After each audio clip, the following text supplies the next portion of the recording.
Last sessions में जो है हम लोगों ने आईएफआरएस 9 और आईएफआरएस 16 देखा, आईएफआरएस 8 देखा, जो कि इस दफा के लिए जो है इम्पोर्टेंट टॉपिक्स कंसिडर किए जा रहे हैं। और अभी हम लोग एक और जो है इम्पोर्टेंट क्या बल्कि ये कंपलसरी एरिया है, ये आना ही आना है। सही है, इसकी मिनिमम वेटेज जो है वो 8 से 10 मार्क्स है और मैक्सिमम जो है वो 20 से 25 मार्क्स है। ठीक है, तो इसमें से सवाल आता ही आता है। तो ये टॉपिक ऑब्वियसली ये एक इंटरेस्टिंग टॉपिक भी है। तो सर आप बात करते हैं कि इस टॉपिक के हवाले से कि आईएफआरएस 16 लीजेस ये है क्या चीज। सही है। तो सर अच्छा मुझे ये बता दो जल्दी से क्विकली कि तुम लोगों को मेरी आवाज में कोई लैगिंग वगैरह तो नहीं वो फील हो रही। बिल्कुल क्लियरली तुम लोगों को जो है मेरी आवाज आ रही है, जल्दी से मुझे मैसेज करके बता दो। चलो, अच्छी बात है, अच्छी बात है। अच्छा सर, तो हम लोग ये बात कर रहे थे कि देखो लीजेस है क्या। पहले तो हम ये समझते हैं कि लीज है क्या। भाई लीज जो है ये कॉन्ट्रैक्ट है। सही है, ये एक कॉन्ट्रैक्ट का नाम है। सर लीज को आसान सी जबान में बताएं, ये किरायादारी का कॉन्ट्रैक्ट है। सही है, कोई भी तुमसे पूछे कि भाई लीज है क्या, तो ये एक किरायादारी का कॉन्ट्रैक्ट है जिसमें एक मालिक होता है और एक किरायादार होता है। जो मालिक होता है उसको कहते हैं लेसर, और जो किरायादार होता है उसको कहते हैं लेसी। और इन दोनों के दरमियान जो कॉन्ट्रैक्ट होता है वो कहलाता है लीज कॉन्ट्रैक्ट। तो आई होप आपको ये चीज क्लियर है कि सर लीज या लीज कॉन्ट्रैक्ट क्या चीज है। लीज कॉन्ट्रैक्ट इट्स अ किरायादारी का कॉन्ट्रैक्ट बिटवीन मालिक एंड किरायादार, जिसमें मालिक को लेसर कहते हैं और किरायादार को लेसी कहते हैं। लीज कॉन्ट्रैक्ट के अंदर मालिक जो है वो कुछ पैसों के एवज किरायादार को अपनी चीज इस्तेमाल करने के लिए देता है। तो बच्चों क्लियर है लीज क्या चीज है, जल्दी से मैसेज करके बताओगे। कोई नेपाल नहीं जाएगा, अपने भले के लिए मुझे मैसेज करके बताएंगे। लीज समझ में आ गया क्या है। सर लीज एक किरायादारी का कॉन्ट्रैक्ट है जिसमें एक मालिक होता है जिसकी चीज होती है, जिसको आप लेसर बोलते हो, जो कि अपनी चीज कुछ पैसों के एवज इस्तेमाल करने के लिए किराएदार को देता है, लेसी को देता है। सर ऐसे कॉन्ट्रैक्ट को जिसमें मालिक अपनी कुछ पैसों के एवज चीज टेम्पररी तौर पे किराएदार को इस्तेमाल करने के लिए दे, ऐसे कॉन्ट्रैक्ट को कहते हैं लीज का कॉन्ट्रैक्ट। आई होप आपको क्लियर है। अब सर स्टैंडर्ड ने जो है वो लीज को दो टुकड़ों में तोड़ा। उसने बोला भाई किरायादारी का कॉन्ट्रैक्ट दो तरीकों का हो सकता है। सही है, किरायादारी का कॉन्ट्रैक्ट दो तरीकों का हो सकता है। अच्छा स्टैंडर्ड ने जो है वो अब देखो एक चीज समझो। स्टैंडर्ड ने बोला कि भाई किरायादारी का कॉन्ट्रैक्ट जो है वो दो तरीकों से जो है आप क्लासिफाई कर सकते हो डिपेंडिंग ऑन द कैरेक्टरिस्टिक्स। अगर तुम्हें याद हो बचपन में इंट्रोडक्शन टू अकाउंटिंग में तुमने एक कॉन्सेप्ट पढ़ा था सब्सटेंस ओवर लीगल फॉर्म या substance over form. Substance over form ये क्या चीज है सर। सब्सटेंस ओवर फॉर्म ये कॉन्सेप्ट जो है ये स्टेट करता है कि जब भी अगर आपकी लीगल फॉर्म में कोई ट्रांजैक्शन की लीगल फॉर्म है और इन सब्सटेंस उस ट्रांजैक्शन में कुछ और हो रहा है, तो आप इन सब्सटेंस जो हो रहा है उसको प्रेफरेंस दोगे। फॉर एग्जाम्पल अगर एक गाड़ी है वो मेरे नाम पर है मगर उसका जो बेनिफिशियरी है वो मेरा भाई है, तो अकाउंटिंग के तहत ये जो गाड़ी है ये मेरे भाई की कहलाएगी ना कि मेरी कहलाएगी। Substance would be given the privilege over the legal form. बचपन में याद है ना एक कॉन्सेप्ट पढ़ा था सब्सटेंस ओवर लीगल फॉर्म का। सब्सटेंस ओवर लीगल फॉर्म में जो ओनर होता है लीगली वो कोई और होता है, मगर इन सब्सटेंस जो बेनिफिट ले रहा होता है वो कोई और ले रहा होता है। तो स्टैंडर्ड बोलता है कि ये जो एसेट होगा, ये जो अकाउंटिंग होगी, ये जो एक्चुअल बेनिफिशियरी है जो बेनिफिट ले रहा है उसके पर्सपेक्टिव से होगी। तो सिमिलरली किरायादारी के कॉन्ट्रैक्ट में भी एक सिचुएशन आ जाती है जिसमें मालिक जो है अपना एसेट इस्तेमाल करने के लिए किराएदार को देता है। अब स्टैंडर्ड बोलता है कि देखो इस सिनेरियो में एसेट जो है वो मालिक का कहलाएगा या किराएदार का कहलाएगा। तो उसने कुछ क्राइटेरिया बताए में, जिसके तहत उसने बोला कि अगर तो ये क्राइटेरिया पूरा होता है तो आप ये बोलोगे कि ये एसेट मालिक का ही है, और अगर कुछ और क्राइटेरिया पूरे होते हैं तो आप बोलोगे कि ये एसेट किराएदार का ही है। समझ रहे हो या नहीं समझ रहे। लीगली तो वैसे मालिक का है, मगर depending on some criteria standard बोलता है कि हो सकता है कि ये किरायादारी का कॉन्ट्रैक्ट ऐसा हो कि बेनिफिशियरी, मेन बेनिफिशियरी उस चीज का किराएदार बन जाए, तो फिर ये एसेट जो है लीगली तो मालिक का होगा, मगर इन सब्सटेंस जो है वो किराएदार की बुक्स में आना चाहिए। तो सर ये क्राइटेरिया की बेसिस पर उसने क्या किया, लीज को दो टुकड़ों में तोड़ा। दो टुकड़ों में तोड़ा तो स्टैंडर्ड बोलता है कि अगर तो कॉन्ट्रैक्ट ऐसा है किराएदारी का जिसमें जो मेन बेनिफिशियरी है, जो इन सब्सटेंस बेनिफिशियरी है, वो लेसी है, वो लेसी है, तो ऐसी लीज को आप फाइनेंस लीज कहोगे। और अगर तो कॉन्ट्रैक्ट ऐसा है जिसमें मेन बेनिफिशियरी लेसी नहीं है, जिसमें इन सब्सटेंस जो बेनिफिशियरी है वो ओनर ही है, तो ऐसे कॉन्ट्रैक्ट को कहोगे ऑपरेटिंग लीज। अच्छा, अगर तुम IFRS 16 अभी पढ़ो, क्योंकि बाज़-औक़ात ये टीचर ये चीज बताते हैं कि भाई IFRS 16 में जो पुराना IAS 17 था उसमें ऑपरेटिंग लीज और फाइनेंस लीज की क्लासिफिकेशन थी। अभी लेसी के पर्सपेक्टिव से ऐसा कोई क्लासिफिकेशन नहीं है, वो जनरल अप्रोच और सिंप्लीफाइड अप्रोच पे बात करता है। मगर समझने के लिए हम जो है बाइफर्केशन करेंगे कि भाई लीज दो किस्म की होती है, एक ऑपरेटिंग लीज और एक फाइनेंस लीज। समझ रहे हो या नहीं समझ रहे? सर ऑपरेटिंग लीज वो लीज होती है जिसमें एसेट जिसका होता है उसकी बुक्स में ही आ रहा होता है, इट्स जस्ट अ किराएदारी का कॉन्ट्रैक्ट। और फाइनेंस लीज ऐसी लीज है जिसमें एसेट जो है वो लेसर की बुक से डी रिकॉग्नाइज होके लेसी की बुक्स में आ जाता है। मानते हो या नहीं मानते बच्चों? फाइनेंस लीज और ऑपरेटिंग लीज में फर्क पता चला? फाइनेंस लीज और ऑपरेटिंग लीज में फर्क पता चला बच्चों? जल्दी से मैसेज करके बताएंगे। Did you get the difference between finance lease and operating lease? Sir finance lease वो लीज है जिसमें एसेट जो है जो मालिक का होता है वो अकाउंटिंग के अंदर मालिक की बुक से डी रिकॉग्नाइज हो जाता है। और ऑपरेटिंग लीज वो लीज है जिसमें एसेट मालिक की बुक में ही आ रहा होता है। और किराएदार क्या बुक कर रहा होता है? किराएदार सिर्फ और सिर्फ एक्सपेंस बुक कर रहा होता है, रेंट का। जी बिल्कुल, इन सब्सटेंस देखेंगे सर। वो इन सब्सटेंस कैसे देखेंगे उसका क्राइटेरिया है, मेरा बच्चा बाकायदा बताऊंगा, बाकायदा बताऊंगा उसका criteria, no need to worry. ठीक है, एक एक करके चलते हैं। सबसे पहले हमने पढ़ा लीज क्या है, फिर हमने पढ़ा लेसर और लेसी कौन होते हैं, फिर हमने पढ़ा कि सर लीज की कितनी टाइप्स हैं। तो हमने पढ़ा लीज की दो टाइप्स हैं, ऑपरेटिंग लीज और फाइनेंस लीज। इधर तक हमने पढ़ा है। सर वो किस कब हम बोलेंगे कि लीज ऑपरेटिंग लीज है या कब हम बोलेंगे कि लीज फाइनेंस लीज है, ये सारी की सारी बातें हमने पढ़नी है, no need to worry about. इधर तक अगर किसी इधर तक किसी का कोई सवाल है तो मुझसे पूछ लो, else we should move on. इधर तक किसी का कोई सवाल है तो मुझसे पूछ लो, else we should move on.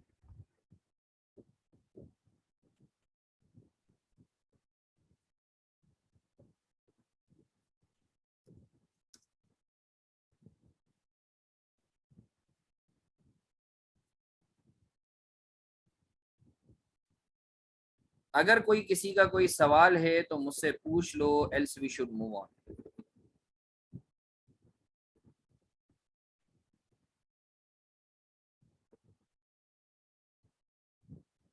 अच्छा सर, वो लीज आसान सी जबान में इस बच्ची ने सवाल किया कि सर फाइनेंस लीज को वापस समझा दें। अभी मेरा बच्चा फलीहा, आप ये चीज याद रख लो कि सर वो लीज जिसमें एसेट जो है वो लेसर की बुक से डी रिकॉग्नाइज हो जाता है, लेसर की बुक से निकल जाता है, ऐसी लीज को बोलते हैं फाइनेंस लीज। क्योंकि स्टैंडर्ड बोलता है कि इन सब्सटेंस वो एसेट लेसर का नहीं रहा, तो इस वजह से लेसर की बुक से डी रिकॉग्नाइज हो जाता है वो एसेट।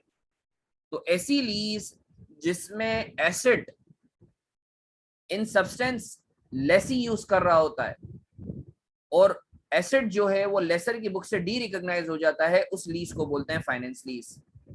और वो लीज जिसमें एसेट लेसर की बुक से डी रिकॉग्नाइज नहीं होता, लेसर की बुक्स में ही आ रहा होता है, ऐसी लीज को बोलते हैं ऑपरेटिंग लीज। चलिए अभी तक यहीं तक समझो, आगे इंशाल्लाह पूरा इंसाइक्लोपीडिया खोलेंगे। मुझे बताओ इधर तक क्लियर है बच्चों? तो आगे बढ़े। इधर तक क्लियर है बच्चों? बाकायदा एक एक चीज पे हम लोग जो है वो डिटेल में बात करेंगे।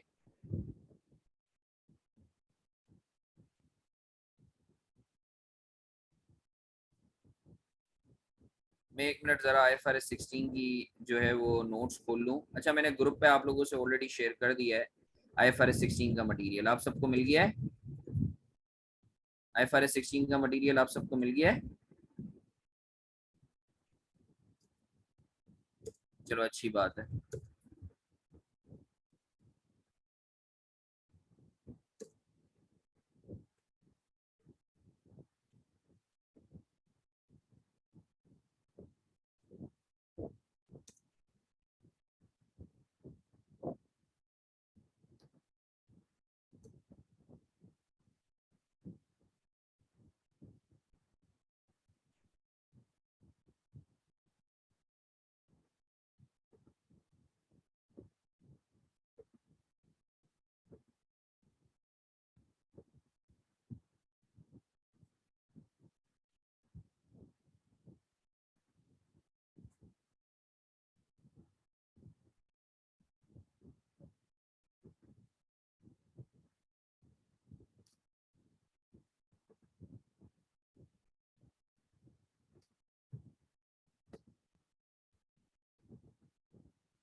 सर स्क्रीन नजर आ रही है? ये जो प्रेजेंटेशन है ये नजर आ रही है?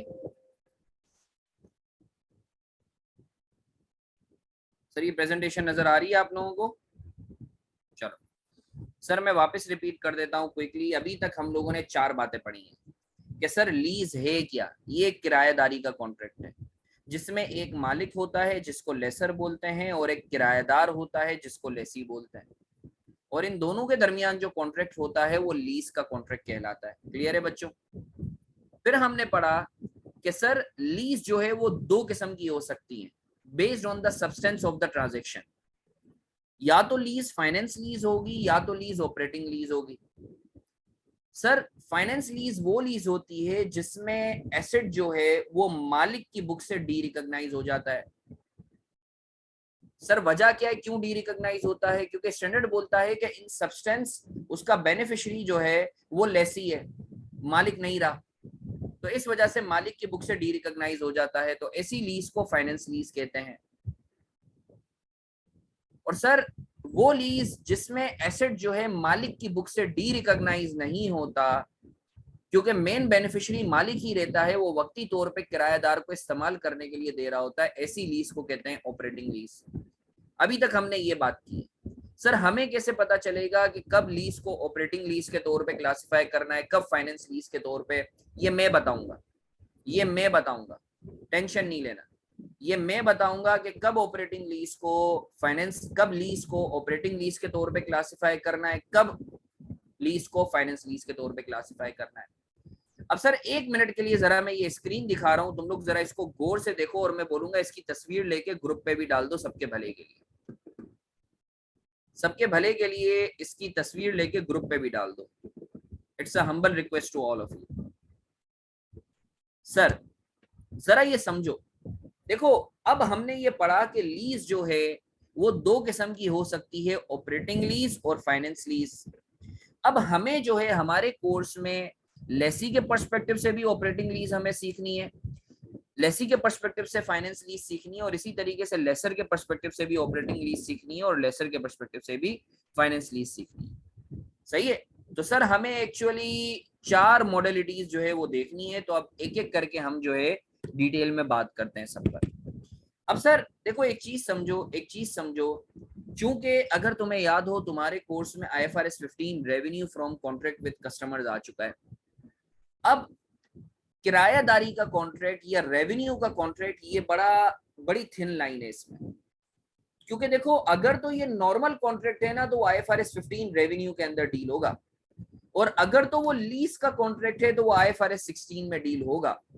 तो सर IFRS 16 में डील होने के लिए जरूरी है कि वो कॉन्ट्रैक्ट लीज का कॉन्ट्रैक्ट हो।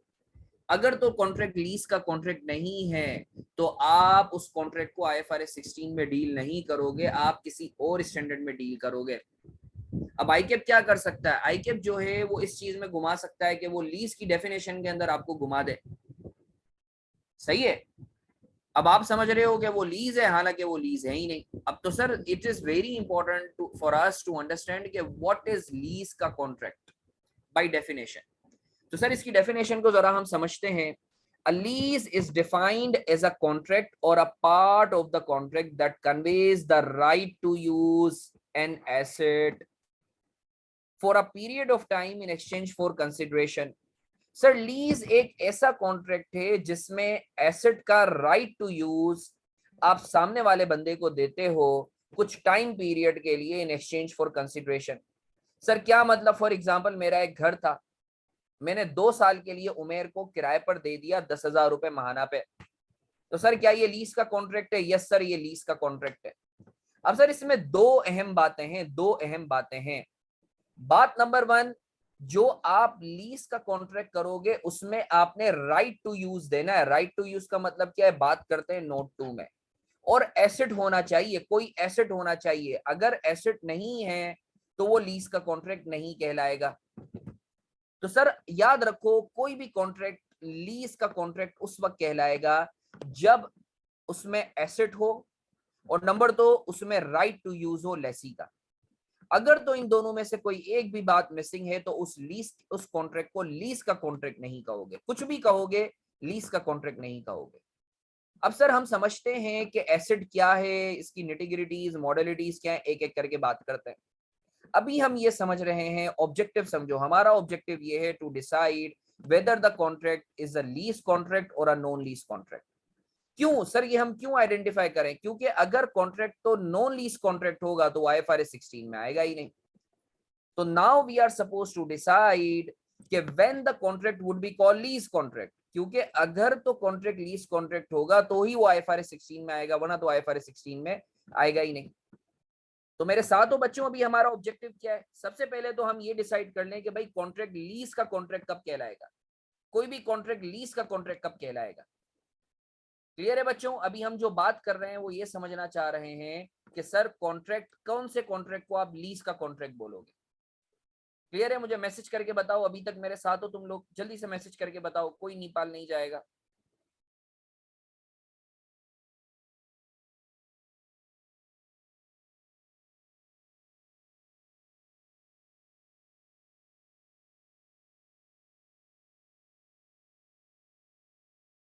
चलो अच्छी बात है, अच्छी बात है, अच्छी बात है, थैंक यू। अच्छा सर याद रखो स्टैंडर्ड बोलता है कि कोई भी कॉन्ट्रैक्ट को लीज का कॉन्ट्रैक्ट आप उस वक्त बोलोगे जब उसमें एसेट हो और राइट टू यूज लेसी का हो।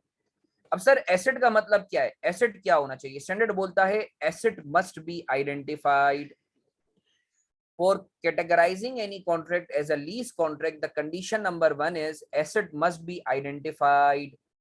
क्या मतलब? सर फॉर एग्जाम्पल फातिमा की एग्जाम्पल ले लेते हैं कि भाई फातिमा जो है मेरे पास आई, बोला हसन मुझे पिक एंड ड्रॉप चाहिए, सुबह से लेके जो है सुबह मुझे ऑफिस छोड़ दे और शाम में जो है वो मुझे पिक कर लें। अब मैं फातिमा को बोलता हूँ सही है, मैं 5 साल का आपसे कॉन्ट्रैक्ट कर रहा हूँ। मैंने बोला मेरे पास 10 गाड़ियां, मेरे पास 10 गाड़ियां हैं, ABCDEFG। अब मुझे बताओ, टेक्निकली फातिमा ने किराए पर एक तरीके से वो गाड़ी हायर की है।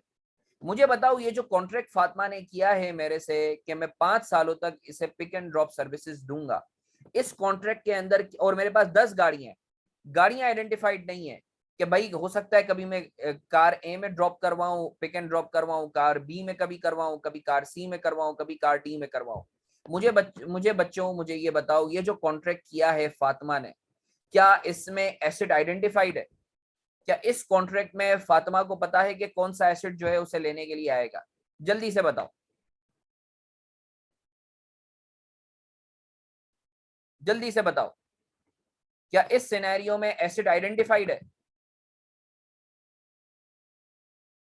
नहीं नहीं नहीं नहीं, पहले तो देखो फलिया, वो तो बात की बात है, वो तो बात की बात है, वो तो तुम बहुत आगे चली गई। अभी मैं ये बोल रहा हूं, ये जो कॉन्ट्रैक्ट है, क्या इस केस में फातिमा को पता है कि कौन सा एसिड लेने के लिए आएगा उसे? नो, फातिमा डजंट नो, उसको नहीं पता। हो सकता है कभी कार ए भेजूं, कभी कार बी भेजूं, कभी कार सी भेजूं, कभी कार डी भेजूं। इस सिनेरियो में एसिड आइडेंटिफाइड नहीं है। अच्छा व्हाट इफ फातिमा मेरे पास आती है, बोलती है हसन मारफानी मुझे ये जो कार बी है ना, इसी से ही आपने पिक एंड ड्रॉप करवाना है। तो अब बताओ, अब क्या एसिड आइडेंटिफाइड है, जल्दी से बताओ। हाँ बिल्कुल, तो एसिड आइडेंटिफाइड होना या ना होना, आई होप अगर तो एसिड आइडेंटिफाइड है तो आपका एक क्राइटेरिया पूरा हो रहा है कि कॉन्ट्रैक्ट लीज का कॉन्ट्रैक्ट है। ये एक क्राइटेरिया है कि for categorising any contract as a lease contract asset must be identified. और भी क्राइटेरिया हैं, मगर पहले हमने एक क्राइटेरिया की बात की, अब आगे बढ़ते हैं। सर सवाल ये पैदा होता है कि क्या कॉन्ट्रैक्ट के अंदर लिखा हुआ होना चाहिए कि एसिड आइडेंटिफाइड हो कैटेगोरिकली? नहीं, नहीं, हो सकता है इम्प्लाइड भी हो। बाजुकात ऐसी सिचुएशन होती है जिसमें एसिड इम्प्लाइड होता है। फॉर एग्जांपल, मैंने जो है फातिमा को बोला, अब फातिमा कोई मशीनरी जो है वो, लेट्स से फातिमा के पास एक मशीनरी है, उससे वो टर्बो इंजन बनाती है। अब मैंने फातिमा को बोला कि भाई आप जो है सिर्फ मेरे लिए टर्बो इंजन बनाओगे और मुझे मंथली बेसिस पर जो है 1000 के करीब टर्बो इंजन दोगे, और उस मशीन की कैपेसिटी ही मैक्सिमम 1000 है। तो मुझे बताओ इस सिनेरियो में जो कॉन्ट्रैक्ट हुआ है वो इंजन्स बनाने का हुआ है, मगर इफेक्टिवली हमें पता है कि हमने उस मशीन को हायर किया है और वो मशीन आइडेंटिफाइड है। क्यों? क्योंकि वो जो मशीन है उसी से ही टर्बो इंजन बन सकते हैं। तो जरूरी नहीं है कि कॉन्ट्रैक्ट में लिखा हुआ ही लिखा हुआ हो सकता है इट इज इम्प्लाइड। बाज़ औक़ात इम्प्लिसिटली एसिड आइडेंटिफाइड होता है। तो सर अब इसी सोच से ये एग्जाम्पल नंबर 1 है, मैं चाहूंगा इसको जल्दी से रीड करो और बताओ इस केस के अंदर एसिड आइडेंटिफाइड है या नहीं है, जल्दी से पढ़ के बताओ। ये जो एग्जाम्पल नंबर 1 है, जल्दी से बताओ एसिड आइडेंटिफाइड है या नहीं है, जल्दी से सॉल्व करेंगे, जल्दी से पढ़ेंगे और मुझे बताओ एसिड आइडेंटिफाइड एसिड कौन सा है, जल्दी से मुझे बताओ, और आइडेंटिफाइड है या नहीं। जल्दी से एग्जाम्पल नंबर 1 करेंगे। सर अभी हम क्या पढ़ रहे हैं बच्चों? अभी हम ये पढ़ रहे हैं कि कॉन्ट्रैक्ट, कौन से कॉन्ट्रैक्ट को आप लीज का कॉन्ट्रैक्ट बोलोगे। उसमें हमने सबसे पहले पढ़ा कि for categorising any contract as a lease contract it is important that asset must be identified. सही है। अब आइडेंटिफिकेशन माइट बी इम्प्लिसिट और माइट बी एक्सप्लिसिट। अब इसी उसके ऊपर एक इलस्ट्रेशन हम लोग कर रहे हैं, जल्दी से इसको अटेम्प्ट करो। सर मैं बार बार इस टॉपिक की इंपॉर्टेंस को जो है वो तुम लोगों को थोड़ा सा जो है वो बावर करवाऊं कि सर ये वो टॉपिक है जो कंपलसरी है, ये इंपॉर्टेंट अनइम्पॉर्टेंट नहीं है, ये कंपलसरी आएगा ही आएगा।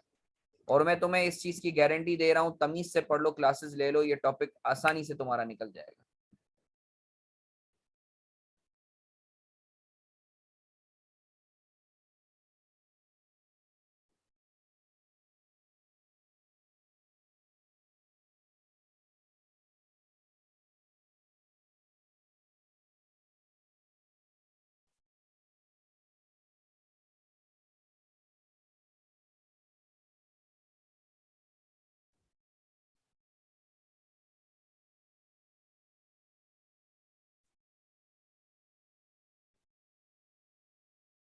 ओके, कौन सा एसिड आइडेंटिफाइड है? कौन सा एसिड नाम बताओगे, इसमें कौन सा एसिड की बात हो रही है?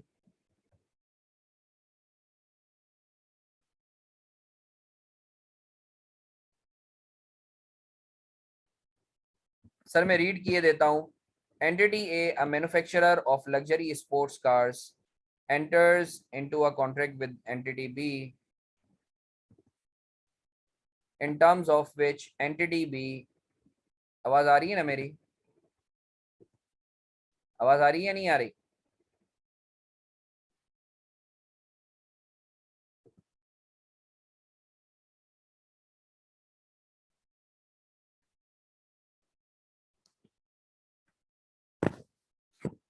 आवाज आ रही है नहीं आ रही मेरी बच्चों? मैसेज करके बताओगे।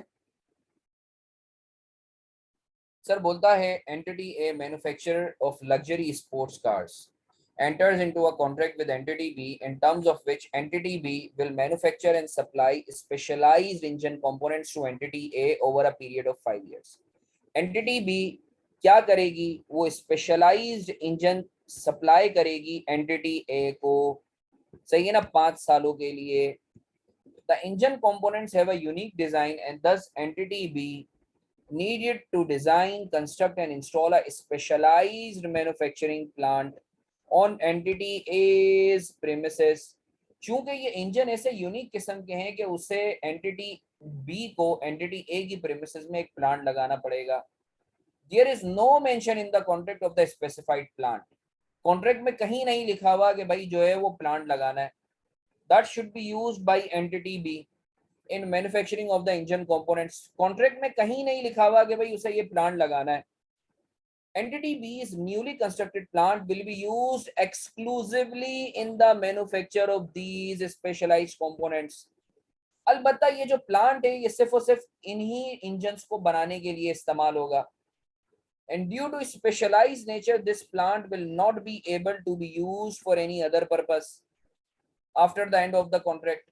और चूंकि ये इतना स्पेशलाइज नेचर का है ये इंजन कि वो प्लांट सिर्फ और सिर्फ उसी इंजन के लिए इस्तेमाल होगा, बाकी किसी चीज के लिए इस्तेमाल नहीं होगा। तो मेरे बच्चों मुझे ये बताओ कि इस सिनेरियो में ये जो प्लांट है क्या ये आइडेंटिफाइड है? हमें पता है ये जो कॉन्ट्रैक्ट हो रहा है इसमें हमें पता है कि ये जो प्लांट है एक्चुअली ये इस्तेमाल होगा। क्या प्लांट आइडेंटिफाइड है या नहीं है? जल्दी से बताओ। यस सर, प्लांट आइडेंटिफाइड है। मैं मानता हूं कॉन्ट्रैक्ट में नहीं लिखा हुआ, मगर इट इज इम्प्लाइड के बी को जो भी इंजन बनाना होगा वो उसी प्लांट के जरिए बनाएगी, कोई और प्लांट के जरिए बना ही नहीं सकती। तो सर इस केस में asset that is plant is identified. I hope आपको क्लियर है। सर इसका जल्दी से जो है इसकी जल्दी से मैं आपको कमेंट्री रीड करवा देता हूँ। सही है, किसी का कोई सवाल हो, कोई कीड़े हो तो मुझसे बात कर लो। सर ये कमेंट्री है, ये इसका सॉल्यूशन है, मैं चाहूंगा इसको जल्दी से रीड कर लो। इसकी कमेंट्री है, ये ऑलरेडी शेयर्ड है तुमसे ये हैंडआउट। अगर कोई सवाल है तो रीड कर, वो सवाल है तो मुझसे पूछ लो प्लीज।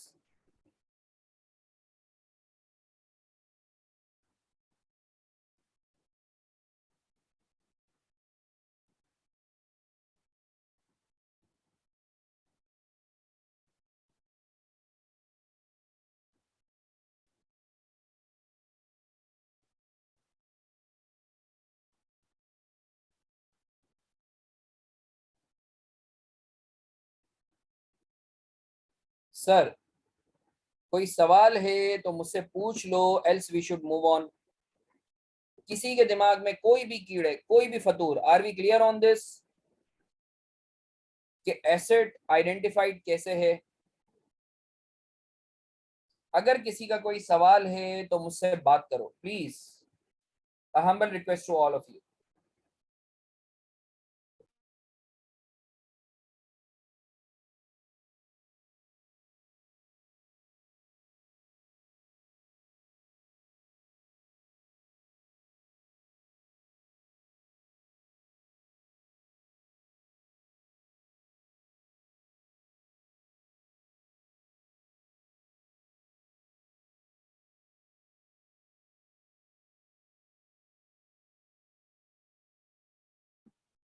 सर आगे बढ़े, आगे बढ़े बच्चों,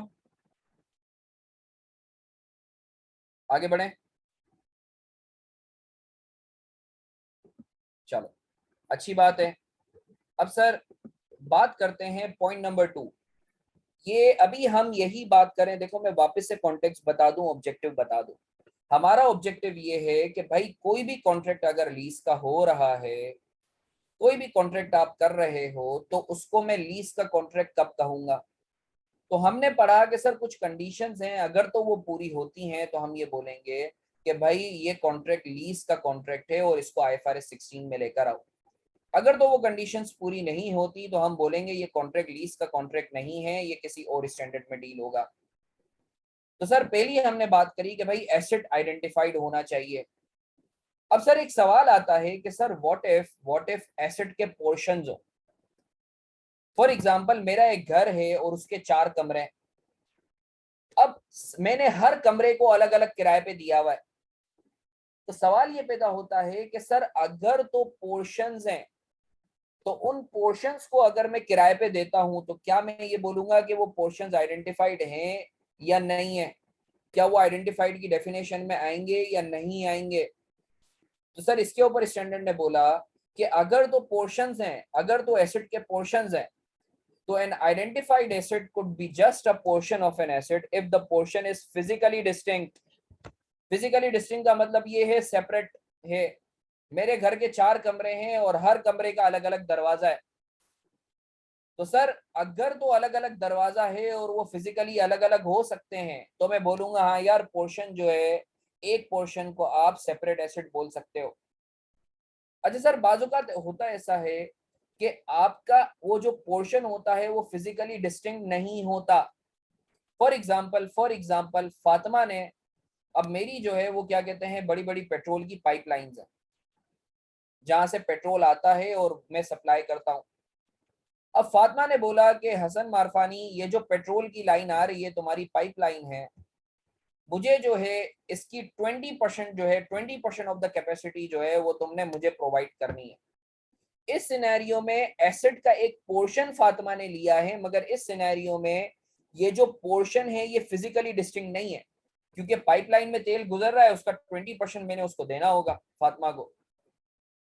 तो सर स्टैंडर्ड बोलता है कि देखो अगर तो फिजिकली डिस्टिंक्ट नहीं है कोई पोर्शन, मतलब वो कैपेसिटी है, तो याद रखो याद रखो याद रखो, वो डिस्टिंक्ट या वो आइडेंटिफाइड उस वक्त कहलाएगा जब सारा का सारा बेनिफिट उस कैपेसिटी का लेसी को मिल रहा हो।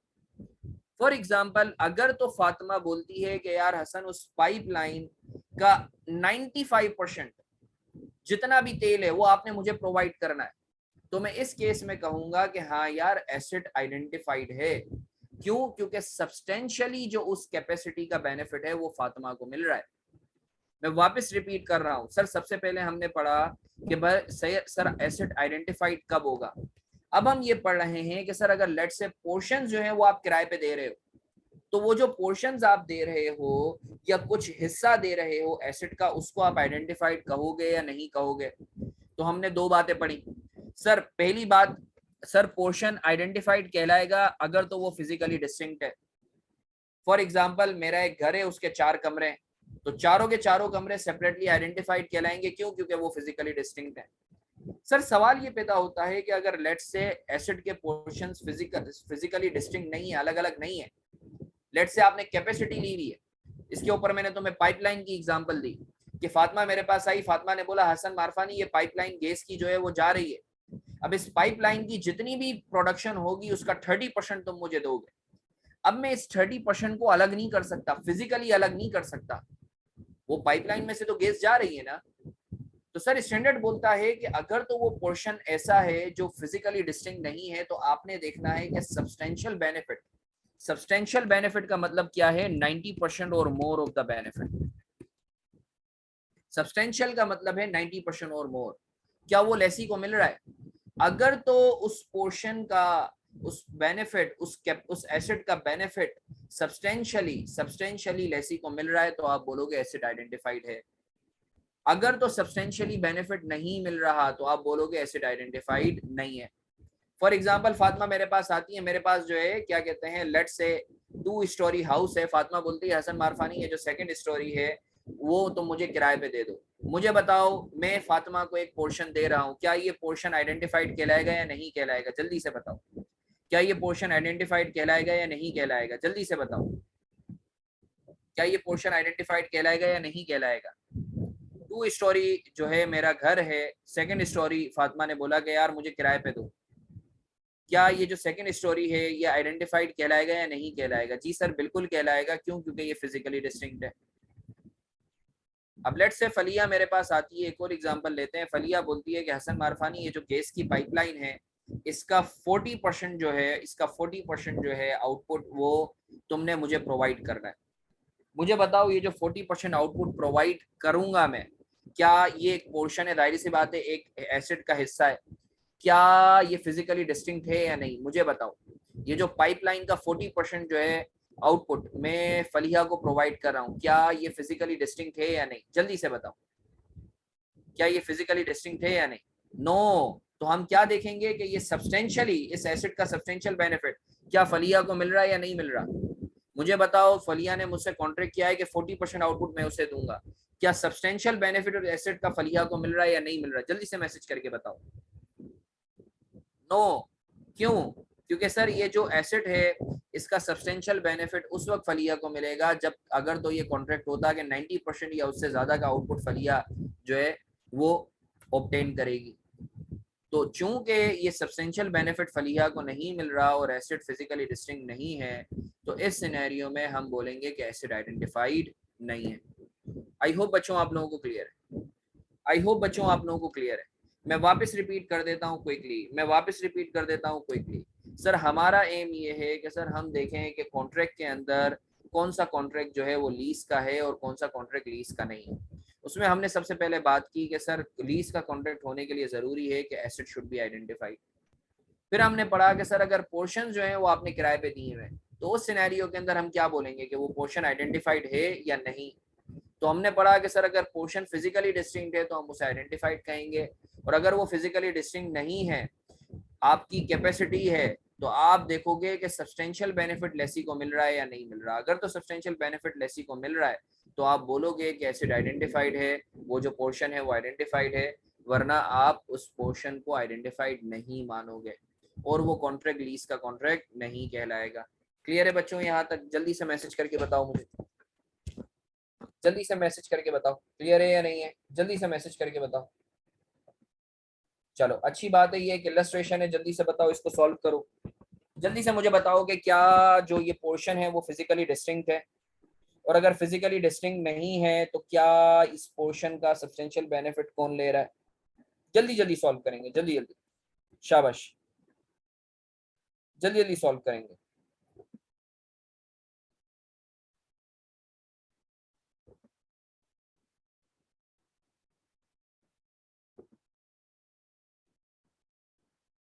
जल्दी जल्दी सॉल्व करेंगे, शाबाश।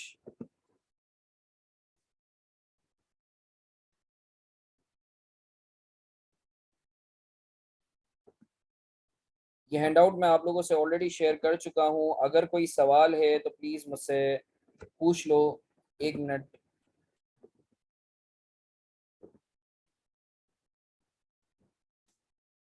एग्जाम्पल नंबर 2 जल्दी से अटेम्प्ट करेंगे, शाबाश।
अच्छा जी, फलीहा का जवाब है asset not identified hence contract is not a lease contract. That's really amazing. Fatima ने जवाब दिया है सर एसेट आइडेंटिफाइड नहीं है। इसको थोड़ा सा मैं जो है और बेहतर अंदाज में तुम्हें बताता हूँ कि सर पहले सवाल को रीड कर लेते हैं। Entity A enters into a contract with Entity B in terms of which Entity B will supply a certain quantity of oil each day to Entity A. The contract stipulates that the supply of oil will be delivered to Entity A using Entity B's oil pipeline. In terms of the contract, the quantity of oil to be delivered on a daily basis constitutes 20% of the capacity of oil pipeline. Explain whether there is an identified asset. तो sir हम वही देख लेते हैं। हमें पता है कि यहाँ जो पाइपलाइन है उसका पोर्शन जो है वो आपने किराए पे लिया है, सही है, और वो पोर्शन की क्वांटिटी कितनी है, 20%। तो हम ये देखते हैं कि सर ये जो 20% है क्या ये पाइपलाइन से अलग हो सकता है। नहीं सर, नहीं हो सकता, फिजिकली डिस्टिंक्ट नहीं है। तो सर हमें देखना है कि जब ये फिजिकली डिस्टिंक्ट नहीं है तो इस कैपेसिटी का सब्सटेंशियल बेनिफिट कौन ले रहा है। क्या एंटिटी बी ले रही है? तो हमें पता चला नहीं यार, ये तो 90% और मोर तो है नहीं, ये तो सिर्फ 20% ले रही है। तो इस केस में एसिड आइडेंटिफाइड नहीं कहलाएगा और ये कॉन्ट्रैक्ट लीज का कॉन्ट्रैक्ट नहीं कहलाएगा। जरा जल्दी से इसका सॉल्यूशन रीड कर लो। अगर तुम्हारे दिमाग में कोई कीड़े, कोई फतूर हैं, ठीक है, तो मुझसे बात कर लो। जल्दी से ये सॉल्यूशन रीड कर लो so that we can move on. जल्दी जल्दी करेंगे। देखो मैं तुम्हें बताऊं, आईकेप का अगर एग्जामिनर को अगर जो है यानी उसको मस्ती सूझी, तो मैं तुम्हें बता रहा हूं लीज की डेफिनेशन पर अभी तक इसने कोई सवाल नहीं पूछा। और और अगर उसको मस्ती सूझी ना तो वो आराम से 15 मार्क्स का सवाल इसकी सिर्फ डेफिनेशन पे बना सकता है। और मैं तुम्हें बताऊं, अनफॉर्चुनेटली लीज की डेफिनेशन के ऊपर ज्यादा फोकस नहीं किया जाता। तो सर लीज की डेफिनेशन तुमने समझना बहुत जरूरी है। उसकी वजह ये है कि देखो आईकेप का एग्जामिनर जो है ना वो क्या करता है, देखो वो प्रैक्टिकल बंदा है। आईकेप का जो एग्जामिनर है वो मेरी तरह तुम्हारी तरह जो है, obviously he is a chartered accountant, he और she is a chartered accountant, he और she is an industry person. ठीक है ना। तो चूंकि देखो मैं IFRS 16 और IFRS 9 इन सब पर मैं प्रैक्टिकली ट्रेनिंग भी करवा रहा होता हूँ, तो आजकल IFRS 16 IFRS 9 इन पर बहुत ज्यादा फोकस है। ठीक है ना। तो वो क्या करेगा, वो प्रैक्टिकल कोई भी सिनेरियो होगा, जैसे आजकल बहुत ज्यादा एम्बिग्विटीज हैं लीज की डेफिनेशन, तो वो वही सिनेरियो उठा के तुम्हें पेपर में दे देगा। तो देयर आर हाई चांसेस कि भाई ये लीज की जो डेफिनेशन, ये जो हम इलस्ट्रेशन कर रहे हैं ना, इसको बहुत अच्छे से ग्रिप में रखें। तो सर आई होप आप लोगों ने रीड कर लिया है। अगर किसी के दिमाग में कोई कीड़े हैं, कोई सवाल है, तो मुझसे बात कर सकते हो, वरना हम आगे बढ़े। अगर कोई सवाल है तो मुझसे बात कर सकते हो, वरना हम आगे बढ़े प्लीज। अगर कोई सवाल है तो मुझसे बात कर सकते हो, वरना हम आगे बढ़े। अगर कोई सवाल है तो मुझसे बात कर सकते हो, वरना हम आगे बढ़े।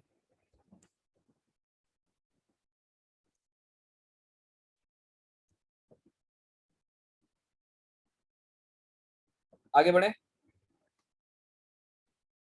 मैसेज करके जल्दी से बताओ। आगे बढ़े।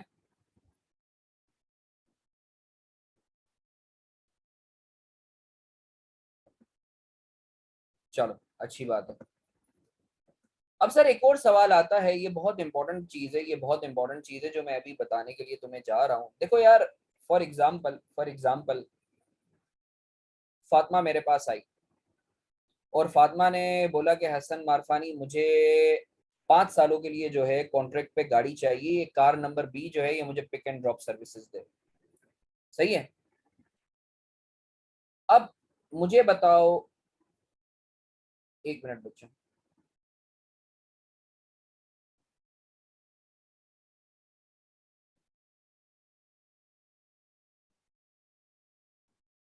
अब फातिमा मेरे पास आई, फातिमा ने मुझे बोला कि हसन मारफानी मुझे 5 सालों के लिए जो है कार नंबर बी से पिक एंड ड्रॉप सर्विसेज चाहिए। अब सवाल ये है कि ये जो 5 सालों के लिए फातिमा ने कार नंबर बी मुझसे हायर करवाई है, क्या इसमें एसेट आइडेंटिफाइड है या नहीं। अभी तक जितना मैंने बताया उसकी बेसिस पे क्या बोलते हो, car number B is asset identified और नॉट। जल्दी से मैसेज करो, जल्दी से मैसेज करके बताओ।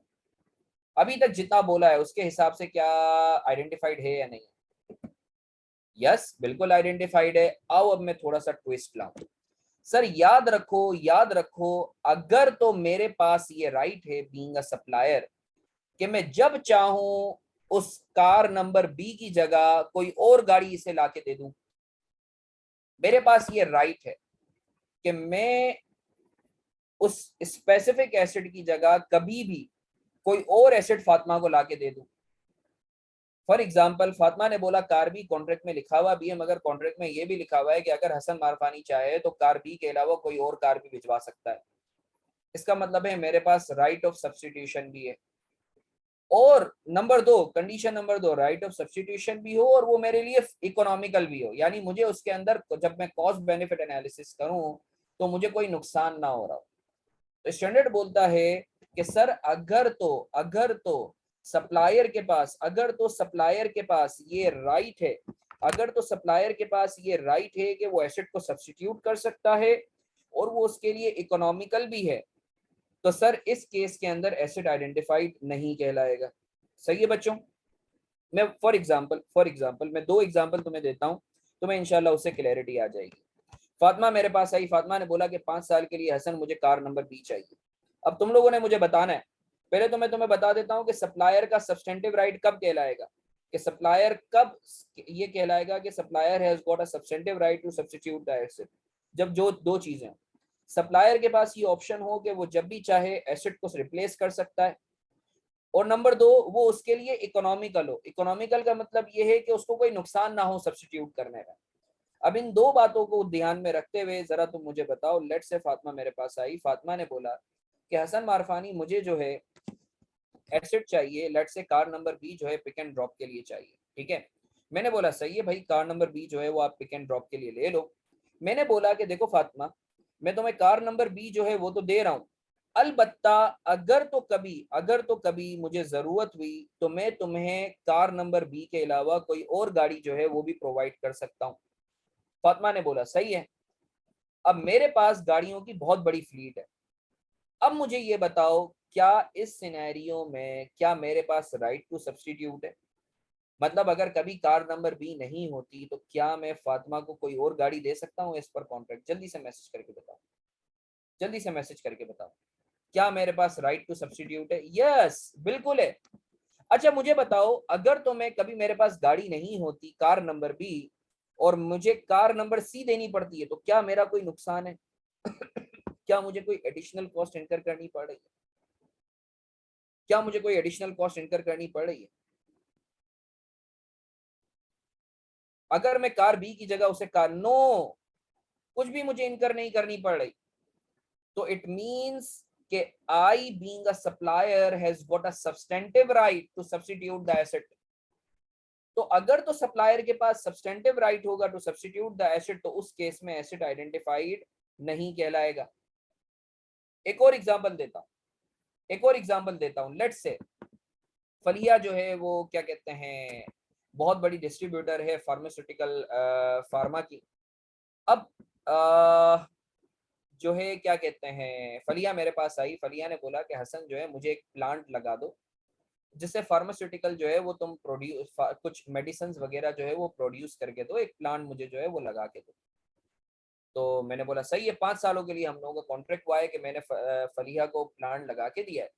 अब फलिया जो है 5 सालों तक जो है उससे मेडिसिन वगैरह जो है वो बनवाएगी मुझसे और फिर आगे डिस्ट्रीब्यूट करेगी। अच्छा मैंने कॉन्ट्रैक्ट में लिखा हुआ है कि भाई मैं जब चाहूँ, अच्छा प्लांट जो है ना उसको इंस्टॉल करने की कॉस्ट जो है सिग्निफिकेंट है, से 30% या वट एवर यू से it's significant, 30% of the actual cost of the plant है। यानी जब मैं इंस्टॉल करता हूं तो इतना ज्यादा खर्चा आता है, इंस्टॉलेशन कॉस्ट बहुत ज्यादा है। अब मैंने कॉन्ट्रैक्ट में ये लिखा हुआ है कि भाई मैं जब चाहूं इस प्लांट की जगह कोई और प्लांट में फलीहा को प्रोवाइड कर सकता हूं for the production of medicine. Contract में लिखा हुआ है।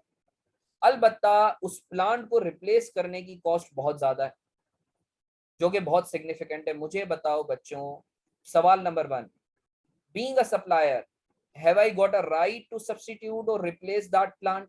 Yes or no? Have I got a right to substitute or replace that plant? Yes. Is it economical for me? क्या मुझे आसानी से मैं इसको सब्स्टिट्यूट? नो, जबरदस्त, it's not economical for me. Reason being कि I will have to incur significant cost if I am to replace that plant. तो sir इस सिनेरियो में मेरे पास राइट टू सब्स्टिट्यूट तो है मगर मेरे पास सब्सटेंटिव राइट नहीं है। तो याद रखो सर, अगर तो सप्लायर के पास सब्सटेंटिव राइट होगा टू सब्स्टिट्यूट तो एसिड आइडेंटिफाइड नहीं कहलाएगा और वो कॉन्ट्रैक्ट लीज का कॉन्ट्रैक्ट नहीं होगा। और अगर सप्लायर के पास सब्सटेंटिव राइट नहीं है तो एसिड आइडेंटिफाइड कहलाएगा। एंड आई एम श्योर आपको पता चल गया सब्सटेंटिव राइट का मतलब क्या है। You want me to write it down for all of you? मैं लिख दूं सब्सटेंटिव राइट का मतलब क्या है, जिसमें दो बातें। सब्सटेंटिव राइट का मतलब क्या है सर, जिसमें दो बातें। बात नंबर 1,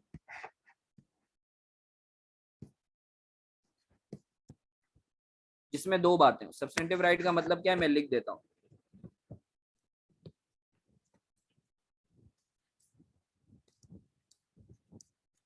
राइट टू रिप्लेस ये सप्लायर के पास होगा। Number 2,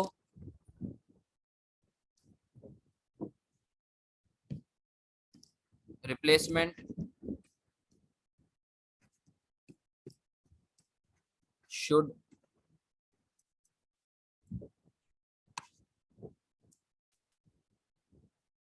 economically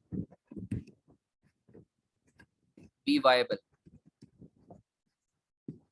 for supplier. Sir अगर तो ये दोनों बातें हैं तो आप बोलोगे कि supplier has got a substantive right. अगर इन दोनों में से कोई एक भी मिसिंग है तो आप बोलोगे सप्लायर के पास सब्सटेंटिव राइट नहीं है। अगर तो सप्लायर के पास सब्सटेंटिव राइट होगा तो एसेट जो है आप आइडेंटिफाइड नहीं कहलाएगा, और अगर उसके पास सब्सटेंटिव राइट नहीं है तो एसिड आइडेंटिफाइड कहलाएगा। अच्छा सर मैं चाहूंगा ये एग्जांपल नंबर 3 जल्दी से अटेम्प्ट करो, शाबाश जल्दी से अटेम्प्ट करो, जल्दी जल्दी अटेम्प्ट करेंगे, शाबाश।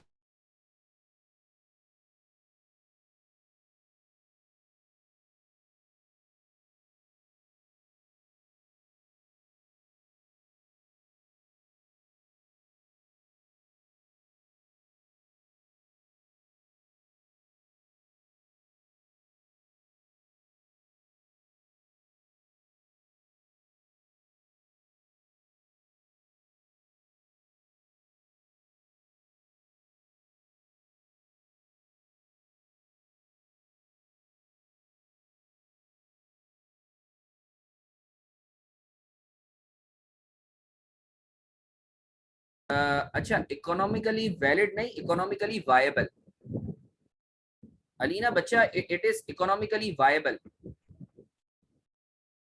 इकोनॉमिकली वायबल का मतलब ये है कि भाई अगर फॉर एग्जांपल मैं, सर उसके पास पेमेंट होनी चाहिए, नहीं नहीं नहीं अलीना, इसका ये मतलब है कि भाई अगर तो वो रिप्लेसमेंट कर रहा है तो उसको कोई फायदा होगा ना, तभी रिप्लेस कर रहा है, और रिप्लेस करने की कोई कॉस्ट भी होगी। तो इकोनॉमिकली वायबल कोई भी चीज कब होती है, जब आपका बेनिफिट ज्यादा हो, कॉस्ट कम हो। किसी भी चीज को, किसी भी चीज, कोई भी चीज economically viable, it's not valid, it's viable. कोई भी चीज अलीना इकोनॉमिकली वायबल कब कहलाएगी, जब उसमें उस चीज को करने से you have got the higher benefit as compare to the cost. सही है।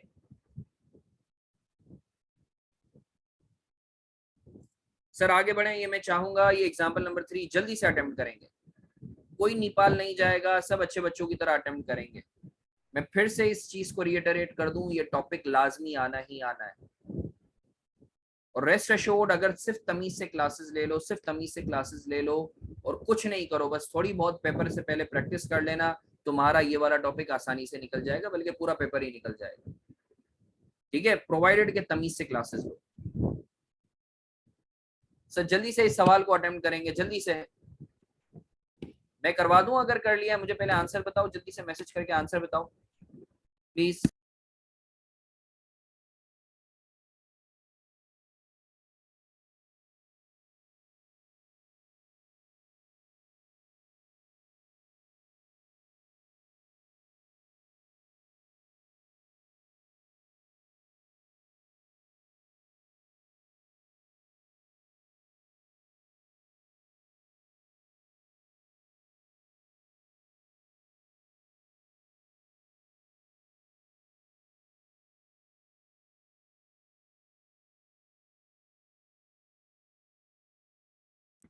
अच्छा फातिमा ने जवाब दिया है कि acid is not identified because the supplier has got a substantial right.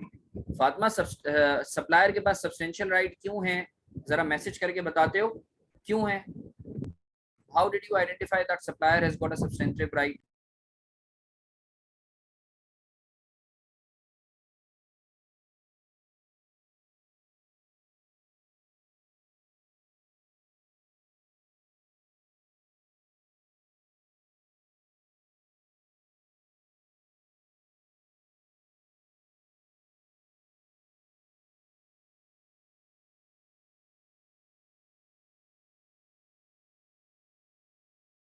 हाँ भाई जल्दी से।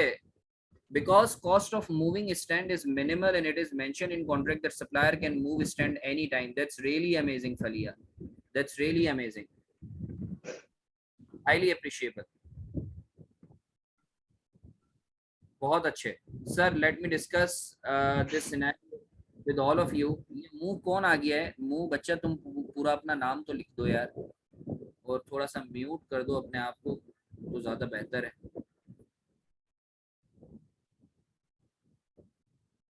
मुंह एक तो अपना पूरा नाम लिख दो ताकि मुझे पता चले। अच्छा सर, इस सवाल को मैं क्विकली डिस्कस कर लेता हूँ, इस सवाल को क्विकली डिस्कस कर लेता हूँ। Sir explain whether there is an identified asset और not. Entity A is a small retailer, entity A is a small retailer of trendy sunglasses and entity B owns a shopping center। Sir ठीक है, Entity A enters into a 3-year contract with entity B to use entity A entity B के साथ जो है वो एक contract में enter होता है to use 16 square meters in the shopping center for a stand that entity A will use to display its sunglasses. Okay. अच्छा, एंटिटी बी जो है एंटिटी ए कॉन्ट्रैक्ट क्या कर रही है? अच्छा, इस सिनेरियो में जरा मुझे ये बताओ, जरा सा एक कंफ्यूजन मुझे ऐसा लग रहा है तुम लोगों के दिमाग में है। मुझे बताओ यहाँ जो कॉन्ट्रैक्ट है वो किस चीज का है, स्टैंड का है या जगह का है? कॉन्ट्रैक्ट किस चीज का है, जगह का है या स्टैंड का है? यहाँ जो कॉन्ट्रैक्ट है वो जगह का है या स्टैंड का है? कॉन्ट्रैक्ट किस चीज का है? ये बहुत इंपॉर्टेंट सवाल है सर। लीज के नहीं नहीं, नॉट नेसेसरीली फलिया, इट कैन बी एनीथिंग। हाँ, अच्छा, यानी पहले फलीहा ने बोला था कि स्टैंड, शायद फलिया तुमने स्टैंड का बोला था। यहाँ देखो जो कॉन्ट्रैक्ट है ना, हमें स्पेस का है, हमें स्पेस चाहिए, स्टैंड तो हमारा खुद का है, हमें स्पेस की जरूरत है। आई होप आपको क्लियर है बच्चों।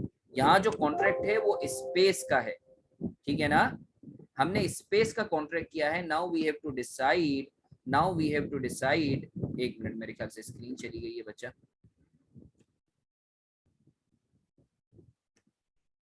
Now we have to decide कि सर ये जो स्पेस का कॉन्ट्रैक्ट है, ठीक है, क्या इसमें स्पेस आइडेंटिफाइड एसेट है या नहीं? 16 स्क्वायर मीटर्स की जो स्पेस है।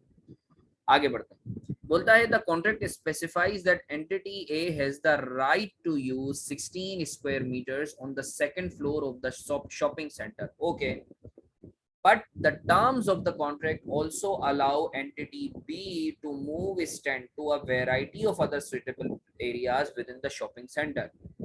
अलबत्ता एंटिटी बी के पास ये राइट है कि वो जब चाहे वो 16 स्क्वायर मीटर्स की जो जगह है वो प्रोवाइड तो करेगी एंटिटी ए को, मगर लेट से किसी एक जगह से उठा के किसी दूसरी जगह पे शिफ्ट करवा सकती है। एंटिटी बी के पास ये राइट है। फॉर एग्जाम्पल एंटिटी ए अभी लेट से mid of the second floor में खड़ा हुआ है, अगर एंटिटी बी चाहे तो उसको उठा के कोने में फेंक दे कि जा भाई कोने में जाके खड़ा हो जा, या एंटिटी बी चाहे तो पता नहीं ऊपर फेंक दे कि भाई जा थर्ड फ्लोर पे जाके खड़ा हो जा। Since it is just a space that is being rented and the stand is not permanently fixed in the place, there are minimal cost involved in the event that must be moved.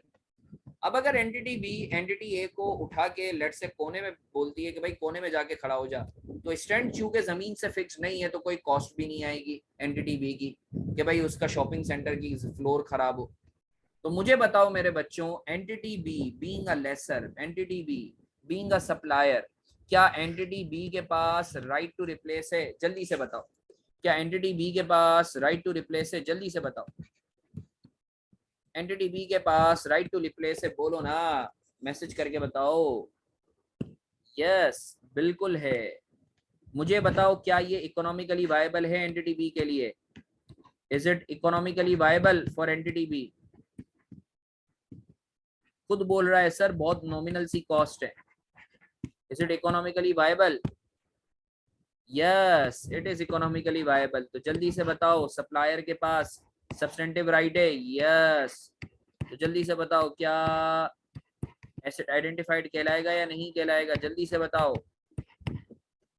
Asset identified कहलाएगा या नहीं कहलाएगा? जल्दी से बताओ।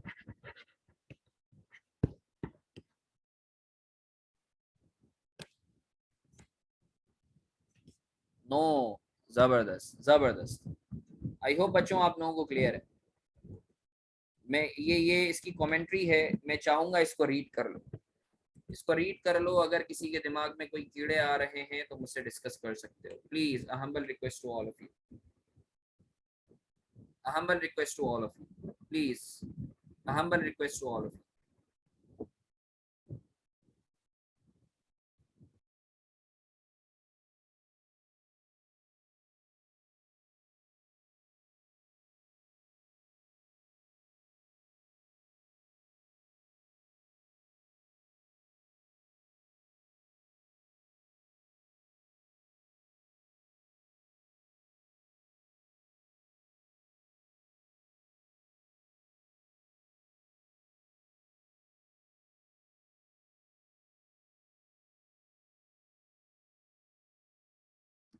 Sir किसी के दिमाग में अगर कोई कीड़े हैं या कोई सवाल हैं तो मुझसे बात करो।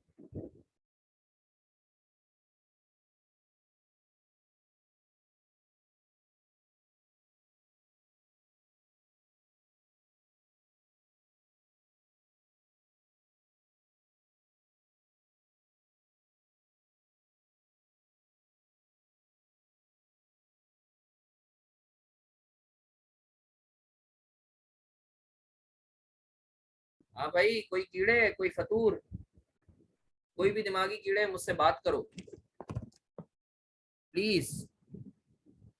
कोई भी दिमागी कीड़े बच्चों, मुझसे बात करो। कोई भी दिमागी कीड़े।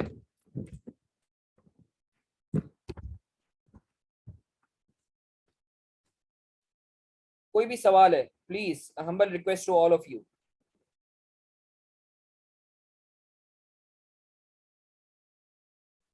अगर कोई सवाल है तो प्लीज मुझसे बात करो।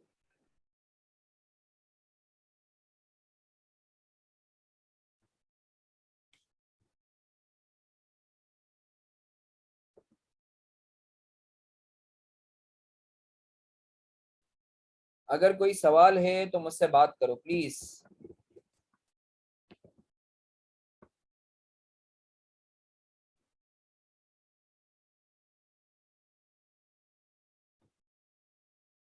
अगर कोई सवाल है तो मुझसे बात करो, वरना आगे बढ़े।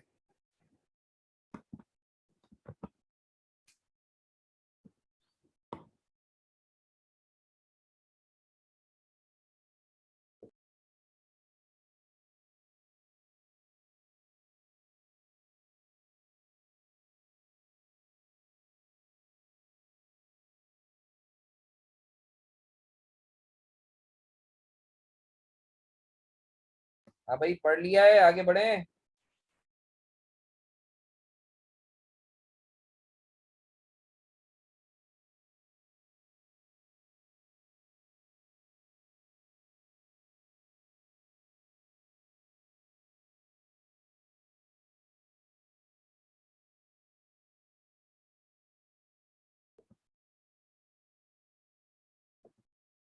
सर, तो अल्हम्दुलिल्लाह हम लोगों ने सबसे पहले ये देखा कि सर कॉन्ट्रैक्ट जो है वो लीज का कॉन्ट्रैक्ट कब कहलाएगा, जब उसमें दो बातें, एसिड आइडेंटिफाइड हो और राइट टू यूज लेसी का हो। सही है ना। फिर एसिड आइडेंटिफाइड कब कहलाएगा, उसकी हमने मॉडलिटीज देखी, निटिग्रिटीज देखी। सही है। अब सर सवाल ये पैदा होता है कि सर राइट टू यूज कब कहेंगे कि वो लेसी का, या राइट टू यूज का मतलब क्या है। तो सर ये लीज के कॉन्ट्रैक्ट का सेकंड क्राइटेरिया है जो हमने पढ़ना है, मगर मैं चाहूंगा उससे पहले हम लोग 15 मिनट का ब्रेक ले लेते हैं, ठीक है। तुम लोग भी थोड़ा सा फ्रेश हो जाओ, अगर किसी को डिनर करना है तो कर लो, तो हम लोग ठीक 15 मिनट बाद मुलाकात करते हैं। क्या बोलते हो, 15 मिनट का ब्रेक ले लें बच्चों, व्हाट डू यू से।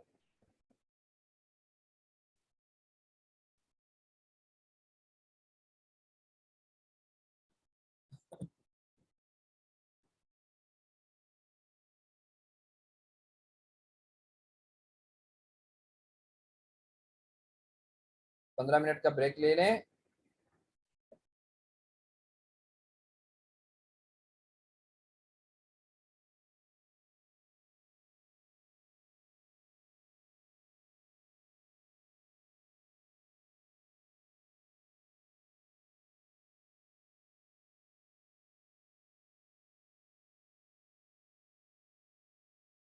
चलो फिर 15 मिनट का ब्रेक ले लो। ये एक बच्ची का सवाल है कि सर कौन कौन से टॉपिक्स हो चुके हैं। We are done with IFRS 9 and IFRS 8। ठीक है, उसके रिकॉर्डेड लेक्चर्स ग्रुप पे हैं, ऑलरेडी मैंने शेयर किए हुए हैं। अगर आप, if you are a newcomer, तो जो है आप ग्रुप पे, आई एम श्योर आप होगे, तो मैं वापस से रीशेयर कर दूंगा। या फलीहा या फातिमा, आप लोगों में से कोई एक, या जो है क्या कहते हैं आराब, मुन्ना, आप लोगों में से कोई एक ग्रुप पे रीशेयर कर दे। मैंने बाकायदा प्लेलिस्ट बना के शेयर की हुई है, तो you can have a look from from the recording. अच्छा, आप लोग ग्रुप पे हो या नहीं हो, फातिमा आप ग्रुप पे हो या नहीं हो।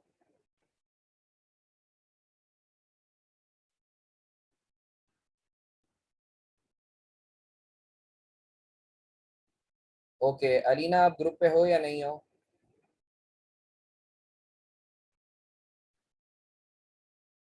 हाँ तो बस ग्रुप पे मैं रीशेयर कर दूंगा, नो नीड टू वरी। बल्कि अगर फलीहा या आराब हो तो आप लोग जो है वो प्लीज शेयर कर दो, ताकि जो है बाकी बच्चों का भी जो है वो भला हो जाए।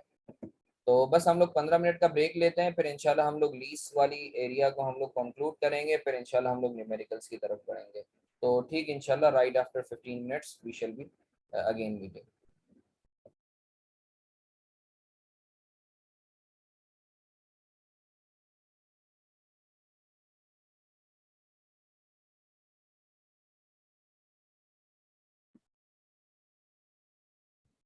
ग्रुप पे मैसेज कर दे कोई कि क्लास रिज्यूम हो गई है।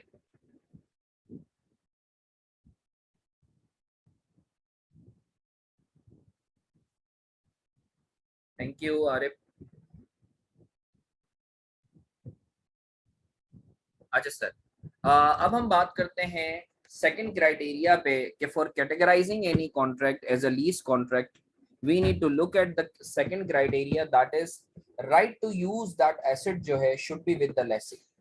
राइट टू यूज जो है वो लेसी के पास होना चाहिए। अब सर राइट टू यूज का मतलब क्या है? राइट टू यूज का मतलब ये है कि भाई जो यूज का कंट्रोल है वो लेसी के पास होना चाहिए। अब इसके अंदर दो बातें। राइट टू यूज का मतलब ये है जो भी बेनिफिट हो उसका सब्सटेंशियल बेनिफिशियरी जो है वो लेसी होना चाहिए। आप राइट सर काइंडली ग्रुप में ऐड करवा दें, मैं कैफ 5 के ग्रुप ऐड नहीं। अलीना, ये मैं चैट में नंबर शेयर कर रहा हूँ, आप मुझे जो है मैसेज करो, मैं आपको ऐड कर देता हूँ। कोई और बच्चा भी अगर जो है अगर ग्रुप में नहीं है, अगर तो मुझे मैसेज कर दे, मैं शेयर कर देता हूँ।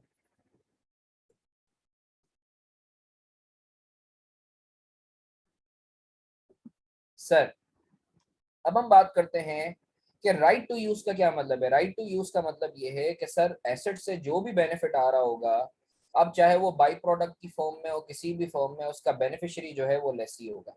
ये पहली बात।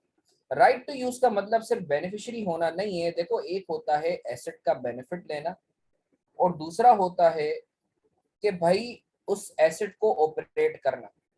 फॉर एग्जाम्पल देखो, समझना है इस बात को कि मैंने एक जो है गाड़ी हायर की है 5 साल के लिए। उसका काम है मुझे जो है सुबह मेरे घर से उठाना, और मुझे जो है वो एक्चुअली जो है वो क्या कहते हैं, जहां जहां मैं जाना चाहता हूँ वहां वहां मुझे ले जाए। सही है, गाड़ी का काम है। अब जिससे मैंने गाड़ी ली है उसने मुझे ड्राइवर भी दिया है। अब वो बोलता है कि हसन मारफानी तुम्हें जहां जाना है ना तुम जा सकते हो उस गाड़ी में बैठ कर। बेनिफिशियरी तो मैं हूँ। अलबत्ता वो ड्राइवर के ऊपर है, वो उस बंदे के ऊपर है कि वो जिस रास्ते से लेकर मुझे जाना चाहे वो ले जाएगा। अगर तो लेट से मुझे मेरे घर से अगर मैं बोलता हूँ कश्मीर रोड से मुझे एयरपोर्ट जाना है,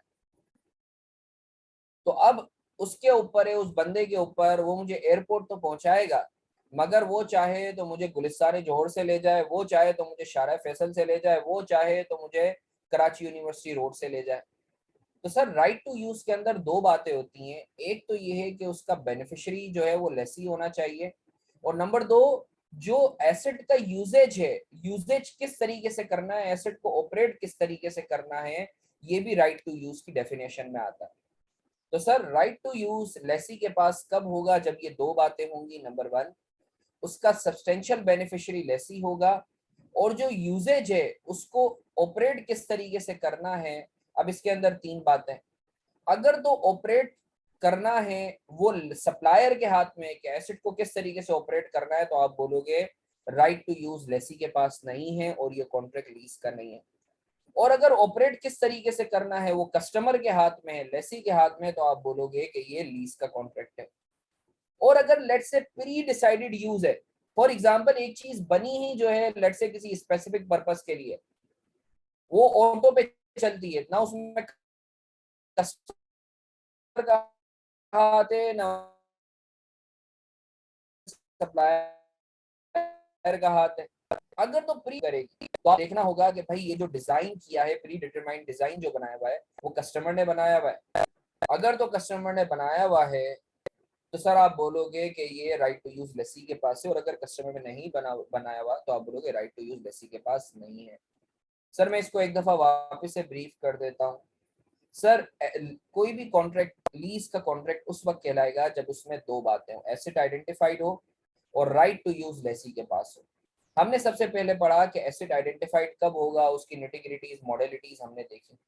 अब हम पढ़ रहे हैं कि sir right to use lessee के पास कब होगा, जब ये दो बातें, एक तो बेनिफिट जो है वो सारा का सारा या सब्सटेंशियल लेसी को मिले, और नंबर दो जो ऑपरेट या यूज किस तरीके से करना है वो भी लेसी डिफाइन करे। अब सर ऑपरेट किस तरीके से करना है, ऑपरेट किस तरीके से करना है एसेट को, इसमें फर्दर दो बातें हैं, तीन बातें हैं। देखो अगर तो ऑपरेट किस तरीके से करना है, हेलो हाँ मिसबा, हाँ मेरी क्लास चल रही है, ओके ओके। अच्छा सर, अगर तो ऑपरेट करना का राइट लेसर के पास है, सप्लायर के पास है, तो ये तो लीज है ही नहीं। ये देख लो, ये चार्ट तुम लोगों को सामने नजर आ रहा होगा, आई एम श्योर तुम लोगों को ये चार्ट नजर आ रहा है, चार्ट नजर आ रहा है आप लोगों को बच्चा, ये चार्ट नजर आ रहा है, right to direct the use.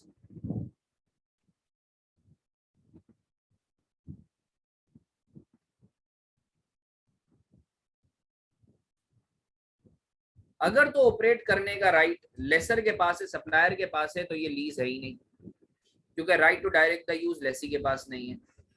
अगर तो ऑपरेट करने का राइट कस्टमर के पास है, तो आप बोलोगे हाँ यार अगर बाकी क्राइटेरिया पूरे हो रहे हैं तो ये लीज है।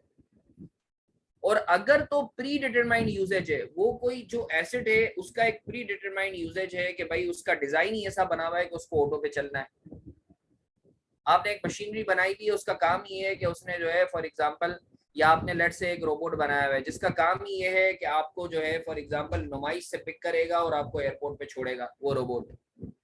अब इसमें कोई सप्लायर नहीं मैनेज कर सकता कि नहीं भाई तू नुमाइश की जगह जो है वो लेट से नुमाइश से पहले जौहर जा फिर एयरपोर्ट जा। एक प्री डिटरमाइन हमने डिफाइन किया हुआ है कि ये रोबोट नुमाइश से एयरपोर्ट जाएगा शारा फैसल के थ्रू। तो अगर तो प्री डिटरमाइन यूजेज है तो हम देखेंगे कि भाई इसको डिजाइन किसने किया। इस प्री डिटरमाइन का ये जाहिर सी बात है कि कोई फंक्शन होगा या कोई मॉडलिटीज होंगी जो किसी ने डिफाइन किया होगा ना, प्री डिटरमाइन यूजेज के लिए भी किसी ने डिफाइन किया होगा। तो अगर तो वो कस्टमर ने डिफाइन किया हुआ है तो आप बोलोगे कि हाँ यार राइट टू यूज कस्टमर के पास है। तो सर मैं एक काम करता हूँ, अभी तक हम लोगों ने जितना भी पढ़ा है मैं उसका एक चार्ट बनवा देता हूँ तुम्हारी आसानी के लिए।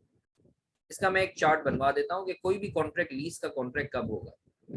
आई want all of you to help me out in preparing the chart, जल्दी से आ जाओ। मेरा साथ देंगे आप लोग।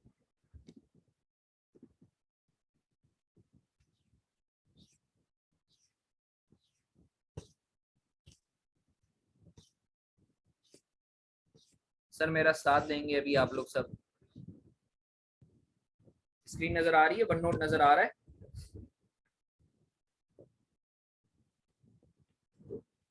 अभी तक हमने जितना पढ़ा है उसको हम लोग एक चार्ट की फॉर्म में लिख लेते हैं तुम्हारी आसानी के लिए।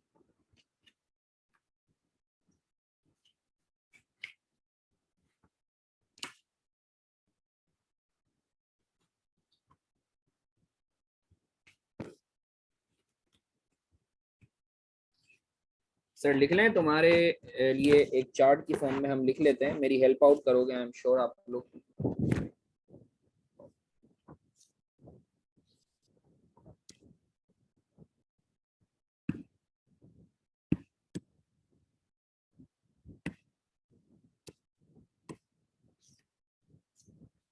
सर स्क्रीन नजर आ रही है? सर ये चार्ट याद रखो।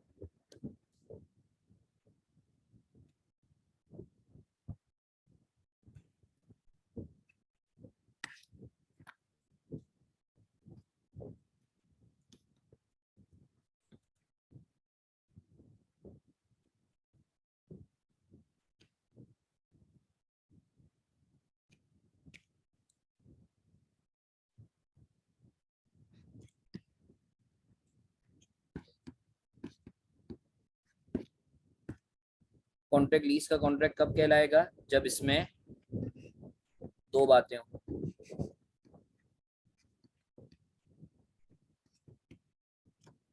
एसेट मस्ट बी आइडेंटिफाइड, सही है। और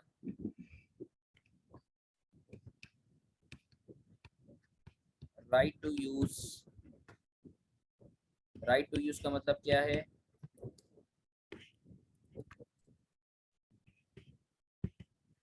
राइट टू कंट्रोल किसके पास हो? लेसी के पास या फिर कस्टमर के पास, सही है। जल्दी से बताओ, एसिड आइडेंटिफाइड कितने तरीकों से हो सकता है? इम्प्लिसिट भी हो सकता है और एक्सप्लिसिट भी हो सकता है।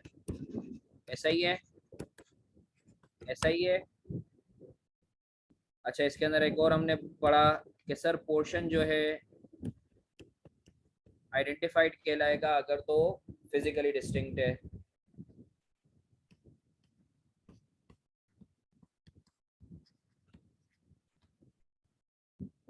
अगर तो पोर्शन फिजिकली डिस्टिंक्ट है तो आइडेंटिफाइड कहलाएगा।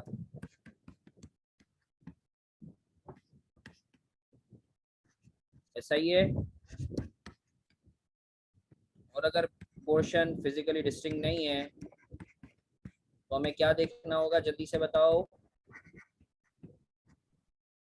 क्या देखना होगा? जल्दी से बताओ।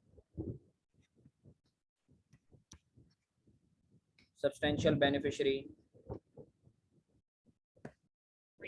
था ना हमने। सब्सटेंशियल बेनिफिशियरी जो है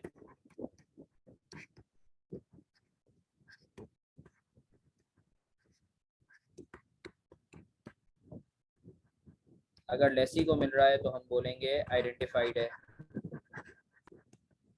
सही है।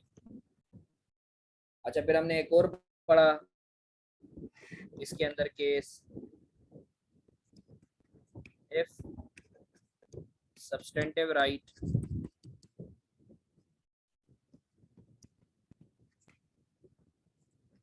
टू रिप्लेस विद सप्लायर, अगर सब्सटेंटिव राइट जो है वो सप्लायर के पास है रिप्लेस करने का तो आइडेंटिफाइड नहीं होगा, सही है। सर सब्सटेंटिव राइट का मतलब क्या है? कि उसके पास राइट टू रिप्लेस हो और वो उसके लिए इकोनॉमिकली वायबल भी हो, सही है। सर राइट टू यूज या right to direct the use का मतलब क्या है? सर राइट टू यूज या right to direct the use का मतलब क्या है? सर इसमें दो बातें हों। सब्सटेंशियल बेनिफिशियरी जो है, सब्सटेंशियल बेनिफिशियरी जो है वो लेसी हो एंड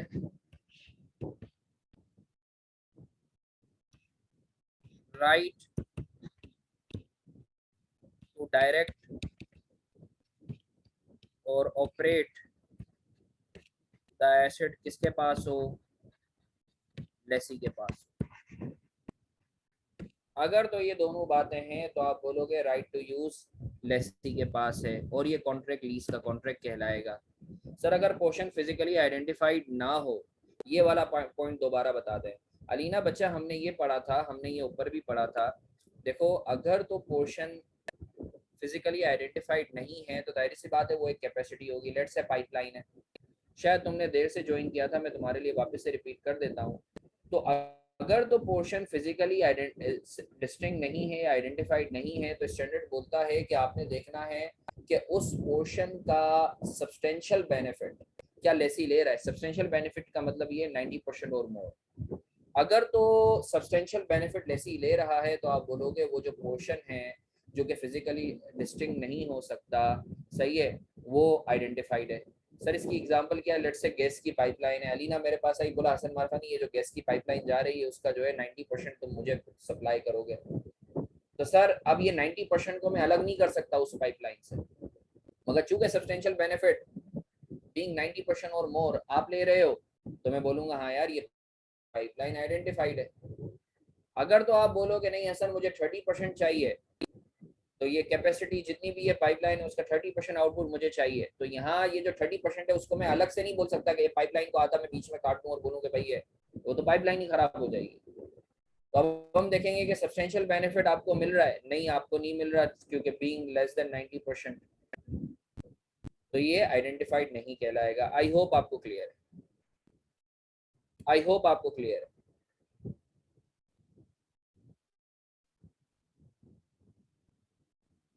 कोई दिमागी कीड़े, कोई दिमागी फतूर, मुझसे बात करो प्लीज,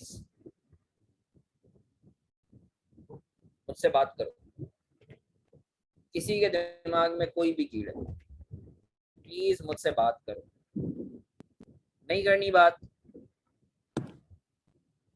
तो सर मैं क्विकली क्विकली क्विकली बात कर लेता हूँ, क्योंकि आज का जो हम लोगों की क्लास थी अगेन वो लीज के हवाले से is one of the most important class, सही है, फॉर बेसिक्स। तो मैं जल्दी से बात कर लेता हूँ कि देखो सबसे पहले हमने पढ़ा कि भाई लीज है क्या।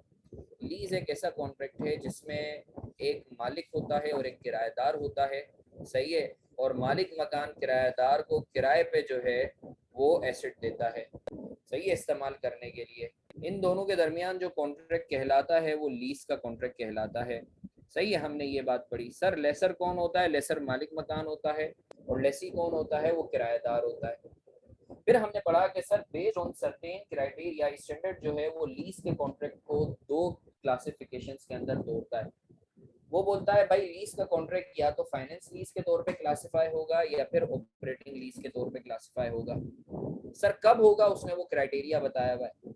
सर ऑपरेटिंग लीज के तौर पे क्लासिफाई होना या फाइनेंस लीज के तौर पे क्लासिफाई होना, इसका फर्क क्या पड़ता है? तो मैंने सिर्फ तुम्हें बर्ड्स आई व्यू दिया था, अभी डिटेल में इंसाइक्लोपीडिया खोलूंगा कि सर फाइनेंस लीज के अंदर एसेट जो है वो मालिक की बुक से निकल जाता है, डी रिकॉग्नाइज हो जाता है, और ऑपरेटिंग लीज के केस में एसेट जो है वो मालिक की बुक से डी रिकॉग्नाइज नहीं होता। तो सर अभी सिर्फ इतना ही समझो, आगे अभी डिटेल में नेक्स्ट क्लास में हम लोगों ने पढ़ना है कि भाई ऑपरेटिंग लीज और फाइनेंस लीज क्या होती है। फिर आज जो हम लोगों ने सबसे अहम चीज पढ़ी, जो हम लोगों के लिए एक माइलस्टोन की हैसियत रखता है, हमने पढ़ा कि सर कोई भी कॉन्ट्रैक्ट लीज का कॉन्ट्रैक्ट कब कहलाएगा, क्योंकि जब तक कॉन्ट्रैक्ट लीज का कॉन्ट्रैक्ट नहीं कहलाएगा वो IFRS 16 में नहीं आएगा।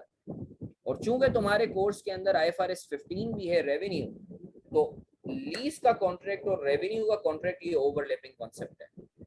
तो अगर तो तुमने लीज का कॉन्ट्रैक्ट नहीं समझा तो तुम्हारे लिए बड़ा मसला हो जाएगा। तो इस वजह से लीज के कॉन्ट्रैक्ट को, और आई के अगर एग्जामिनर को मस्ती सूझी तो वो 10 से 15 मार्क्स इसी डेफिनेशन के ऊपर बनाएगा।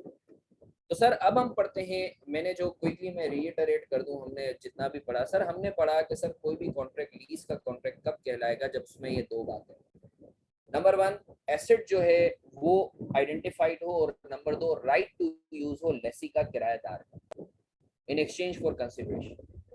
सर एसेट आइडेंटिफाइड होने का मतलब क्या है कि सर एसेट आपको पता हो कॉन्ट्रैक्ट में कौन से एसेट का आपने कॉन्ट्रैक्ट किया। अगर तो एसेट आइडेंटिफाइड नहीं है तो आप बोलोगे कि ये कॉन्ट्रैक्ट लीज का कॉन्ट्रैक्ट नहीं है और IFRS 16 में डील नहीं होगा। अब सर इसके अंदर हम लोगों ने फर्दर मोडेबिलिटीज पढ़ी, तीन चार केसेस पढ़े कि सर आइडेंटिफाइड इम्प्लिसिटली भी हो सकता है, एक्सप्लिसिटली भी हो सकता है। फिर हमने पढ़ा कि सर अगर पोर्शन जो है वो क्या कहते हैं आपको मिल रहा है, पूरा एसेट नहीं मिल रहा, तो पोर्शन अगर फिजिकली डिस्टिंक्ट है तो हम बोलेंगे आइडेंटिफाइड है। अगर फिजिकली डिस्टिंक्ट नहीं है तो हम देखेंगे कि भाई जो है उसकी सब्सटेंशियल कैपेसिटी का बेनिफिट लेसी को मिल रहा है, अगर तो मिल रहा है तो आप बोलेंगे एसेट आइडेंटिफाइड है। नहीं मिल रहा तो हम बोलेंगे एसेट आइडेंटिफाइड नहीं है। उसके ऊपर हम लोगों ने ऊपर एग्जाम्पल्स भी किए। अच्छा सर फिर एक और केस हमने आइडेंटिफाइड के अंदर देखा कि सर अगर तो सप्लायर के पास सब्सटेंटिव राइट टू रिप्लेस है। सब्सटेंटिव राइट टू रिप्लेस कब होगा? जब राइट टू रिप्लेस हो सप्लायर के पास और वो इसके लिए इकोनॉमिकली वायबल भी हो, ऊपर बाकायदा मैंने लिखवाया भी। अगर तो सप्लायर के पास सब्सटेंटिव राइट टू रिप्लेस है तो आप बोलोगे एसिड आइडेंटिफाइड नहीं है। वजह क्या है सर? लॉजिक क्या है? क्योंकि सप्लायर जब चाहे अपनी मनमानी कर सकता है, आज एसिड ए दे रहा है, कल एसिड बी दे दे, फिर एसिड सी दे दे, उसकी मर्जी है। वो क्या बोलते हैं, खुला खाता है। फिर हमने पढ़ा कि सर एसिड आइडेंटिफाइड होने के साथ साथ राइट टू यूज जो है वो लेसी के पास होना चाहिए। राइट टू यूज का मतलब क्या है? सब्सटेंशियल बेनिफिशियरी उस एसिड का लेसी हो, और उसको ऑपरेट कैसे करना है वो भी लेसी के हाथ में हो। अगर तो लेसी के हाथ में नहीं है तो आप बोलोगे कि एसेट, आप बोलोगे कि ये कॉन्ट्रैक्ट लीज का कॉन्ट्रैक्ट नहीं है। तो सर अल्हम्दुलिल्लाह हम लोगों ने इसके ऊपर इलस्ट्रेशंस भी की, एग्जांपल्स भी की। तो आई एम श्योर जो है तुम लोगों को चीज़ें क्लियर हुई होंगी। अब नेक्स्ट क्लास के अंदर इंशाल्लाह हम लोग जो है लेसी के पर्सपेक्टिव से चीज़ें देखेंगे। अगर किसी का कोई सवाल है तो मुझसे बात कर लो। अगर किसी के दिमाग में थोड़े से भी कीड़े आ रहे हैं, please any question, any question. Any question, feel free.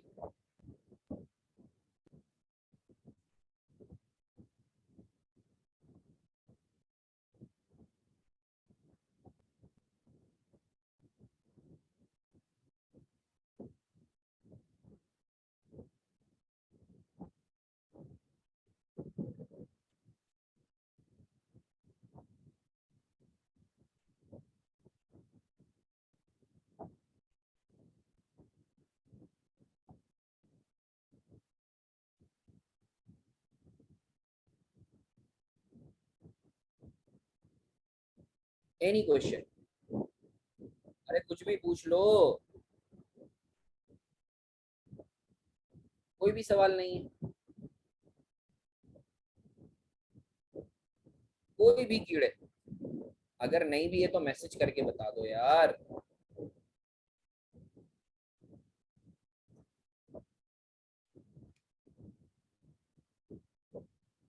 चलो अच्छी बात है, अच्छी बात है।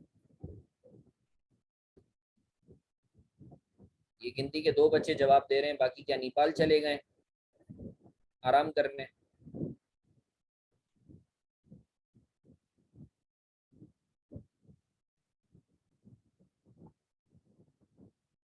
हाँ अरे मुन्ना ये अपलोड हो जाएगा, अपलोड हो जाएगा, नो नीड टू वरी।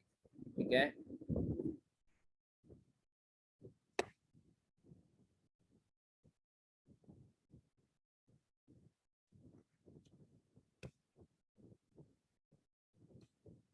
आज के लिए इतना काफी है, ओवरफ्लो तो नहीं होगा?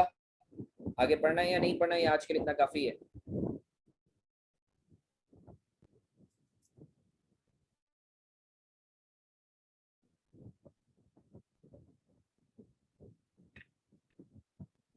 ओके चलो सही है, ठीक है।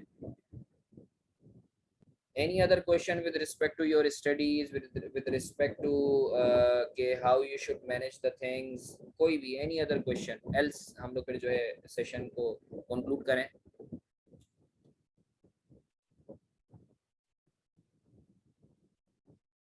तो सर कोशिश करना, मेरे ख्याल से तुम लोगों को कोई भी सवाल नहीं है तो कल इंशाल्लाह हम लोगों की वापस से 9 से पौने 11 या पौने 12 तक आई बिलीव क्लास है। तो अच्छे से रिवाइज करके आना। सही है, मैं रिकॉर्डेड लेक्चर कोशिश करूंगा कि अपलोड भी कर दूं इसका। सर आईएफआरएस 9 के पास पेपर्स कब डिस्कस करेंगे, तुम लोग बता दो कब करना है, नेक्स्ट वीक कर लें? बताओ कब करना है, नेक्स्ट फ्राइडे को कर लें, क्या बोलते हो? फ्राइडे को कर लें आईएफआरएस 9 के पेपर्स, बस सही है, डन हो गया। तुम लोग कर लो, फिर आईएफआरएस 9 के पास पेपर्स डिस्कस कर लेते हैं। ये तो फलिया ने बहुत अच्छी बात की। जैसे जैसे हम लोगों ने, जैसे मैंने पहले भी बोला था कि एक के बाद जो है एक हफ्ता हम लोग एक दिन निकाल के पास पेपर्स भी हम लोग डिस्कस कर लेंगे। तो next Friday do remind me, हम आईएफआरएस 9 और आईएफआरएस 8 जो कि हमारे टॉपिक्स हो चुके हैं उसके पास पेपर्स हम लोग डिस्कस करेंगे। आईएफआरएस 8 के तो खैर मैंने खुद भी पास पेपर्स तुम लोगों को करवाए थे, तो इंशाल्लाह नेक्स्ट फ्राइडे को हम लोग डिस्कस करेंगे। तो सर इसी सोच के साथ अपना बहुत सारा ख्याल रखो। इंशाल्लाह फिर कल मुलाकात होती है, कल टाइम की आ जाना और प्लीज रिवाइज करके आना। Thank you, Allah Hafiz.